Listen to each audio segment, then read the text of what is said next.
Geneva থেকে আজ আমরা সোজা চলে যাব ভালোবাসার শহর Paris. Eiffel tower, Versailles palace, Louvre museum, শোন নদী, আর্ক শহর, রঙিন স্বপ্নপুরী প্যারিস। রোম্যান্টিক এই শহর দিন রাত জেগে থাকে বিদেশি অতিথিদের অভ্যর্থনা জানানোর জন্য।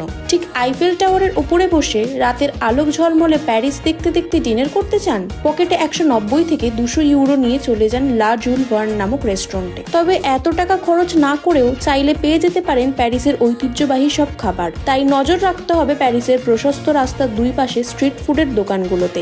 অস্কার ওয়াইল্ডের প্যারিস এতই ভালো লেগেছিল যে উনি মজা করে বলেছিলেন মারা যাওয়ার আগে আমেরিকানরা প্যারিসের মতো স্বর্গ পেলেই খুশি। ঐতিহাসিকভাবে এই শহরেই রচিত হয় প্রথম বিশ্বযুদ্ধের সমাপ্তিসূচক শান্তি চুক্তি, যেটি প্যারিস পিস কনফারেন্স নামেও পরিচিত। এই কনফারেন্সেই স্বাক্ষরিত হয়েছিল ভার্সাই চুক্তি, আর লিগ অফ নেশনসের ধারণা বেরিয়ে আসে এই পিস কনফারেন্স। প্যারিসে বেড়াতে আসা প্রতিটি বিদেশি নাগরিকের নিরাপত্তার ব্যাপারে সর্বদা সজাগ ফ্রেঞ্চ পুলিশ। কড়া এই আইন শৃঙ্খলা প্যারিসকে পর্যটকের স্বর্গভূমিতে রূপান্তর করেছে। আর এই কয়েক শতাব্দী প্রাচীন এক রূপকথার নগরী প্যারিস তার আইফেল টাওয়ার, লুভর মিউজিয়াম সহ শত শত কীর্তি নিয়ে হাত বাড়িয়ে ডাকে সারা বিশ্বের সৌন্দর্য পিপাসুদের। কাল আমরা ফিরে যাব লন্ডন।